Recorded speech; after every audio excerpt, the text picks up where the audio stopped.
पर अमनदीप, और ये बात दीपेंद्र ने भी कही मेरे इंटरव्यू में कि अभय चौटाला आपकी पार्टी के अध्यक्ष दरअसल बीजेपी के बी टीम बन गए हैं, बीजेपी के इशारों पर खेल रहे हैं। और ये गोपाल कांडा के साथ भी गठबंधन ऐसे ही हुआ है और बीएसपी के साथ भी यही किया गया है। दरअसल आप उतरे हैं चुनावी मैदान में कांग्रेस का नुकसान करने बीजेपी के कहने पर। जी संदीप जी, देखिए ये बिल्कुल नैरेटिव चल रहा है और जैसे कि शौरान साहब ने बताया और उससे क्लियर भी होता है कि शौरान साहब की जो इंक्लिनेशन है वो किस तरफ है। और मैं इसका आप ही जवाब देंगे इस बात का। ये कह रहे हैं कि भारतीय जनता पार्टी ने कहीं कमजोर कैंडिडेट उतार दिए, एलनाबाद में कमजोर उतार दिया, तो कांग्रेस ने एलनाबाद में किसको उतारा? जो अपने 4 बार लगातार पिछले चुनाव हार गया, क्या वो कमजोर नहीं है?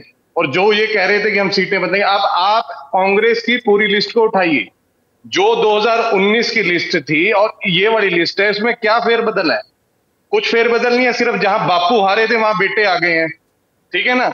और सारी की सारी यूं को, और जहां से ऊपर से पैराशूट से प्रत्याशी आए भाई, राष्ट्रपति का चुनाव रहा हो 2014 से अब तक, उपराष्ट्रपति का चुनाव हो, इंपॉर्टेंट बिल्स हो, हर जगह आईएनएलडी बीजेपी का समर्थन करती दिखाई दी है। सच नहीं है क्या? आप मेरे ख्याल राज्यसभा की चुनाव की बात कर रहे होंगे, उसकी जिसमें सुभाष चंद्रा जी बने हैं और जो एडवोकेट आनंद जी, उसी की बात कर रहे हैं क्या? उसमें जो स्याही कांड काम करने वाले व्यक्ति थे, उनके बेटों को टिकट मिला है और हिसार से वो खुद भी सांसद है, उसी की बात कर रहे होंगे शायद। और शौरान साहब भी बता देंगे। मैं एक पूछना चाहता हूँ संदीप जी, एक सवाल आप बहुत इंपॉर्टेंट मिस कर गए। जो लोग कह रहे हैं कि हमारी भारतीय जनता पार्टी के साथ कहीं सेटिंग है, तो भूपेंद्र हुड्डा के खिलाफ हमने चार्जशीट सौंपी। जिन भूपेंद्र सिंह हुड्डा ने अपनी सरकार में गुड़गांव के आसपास आपने देखा 70,000 किसानों की जमीनें लूटी। मेरे जैसा युवा किसान आज वहां पर खड़ा होकर अपनी जमीन के ऊपर जो फ्लैट बने हुए वहां बाहर चौकीदारी कर रहा है, जो ऑफिस बना हुआ है उसके अंदर पेंट्री बॉय का काम कर रहा है।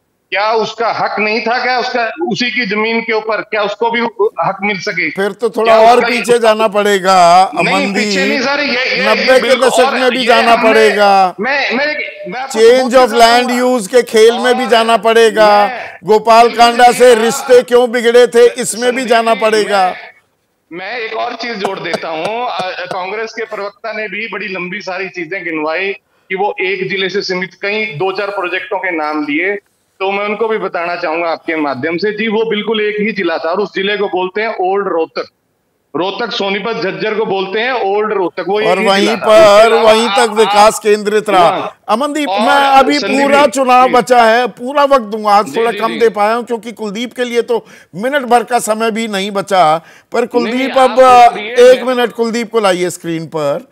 कुलदीप, अब अरविंद केजरीवाल तो आ गए बाहर, हैं मूलतः हरियाणा के, भिवानी के हैं, पर जमानत ही जब्त होगी सब सीटों पर। आज सिर्फ एक ही सवाल का जवाब दीजिएगा प्लीज।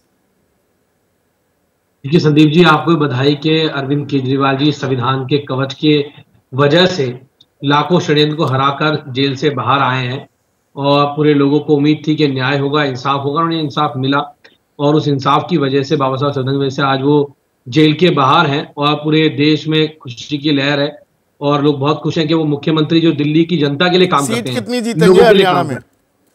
या जमानत जब्त होगी? मजबूती से लड़ रहे हैं संदीप जी। हमारे पास अच्छा संगठन है, 90 की 90 सीटों पर हमने उम्मीदवार तय कर दिए हैं। हमारे पास एक मॉडल है जो शिक्षा और स्वास्थ्य का डेवलपमेंट का मॉडल है। अरविंद केजरीवाल जी का 2 दिन बचे हैं अभी चुनावों का नामांकन, उम्मीदवारी का नामांकन वापस ले सकते हैं। अभी भी कोई गुंजाइश है क्या कांग्रेस के साथ गठबंधन की, कि कांग्रेस कहे 4-5 सीट आप लड़ लो?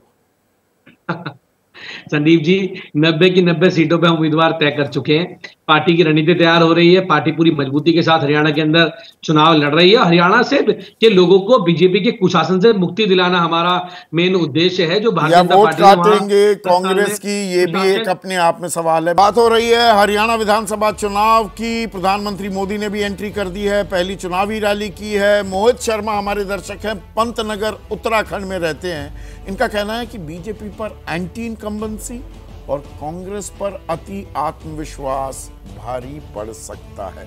10 साल से बीजेपी की सरकार है, पर अब इसे गांव बसिया नहीं मांगते आंडगे वाले मोड में जो कांग्रेस आ रही है। जी हमारी तो 55 सीट या 60 सीट आ गई, ये ओवर कॉन्फिडेंस तो नहीं ले डूबेगा? पता लगेगा 8 तारीख को, 8 अक्टूबर को नतीजे भी आ जाएंगे। जैसे ही घड़ी का काटा दोपहर 2:30 पे आए, बबीता जी का दिल सास बहू साजिश के लिए मचल जाए। और ये है इनकी बहू, पूरे दिन ऑफिस की टेंशन हो जाए गॉन जब ये करें अपना फेवरेट शो फ्री टाइम पे ऑन। इनकी तरह आप भी देखिए अपना फेवरेट शो अपने टाइम पर और डाउनलोड कीजिए एबीपी लाइव ऐप अपने स्मार्ट टीवी पर।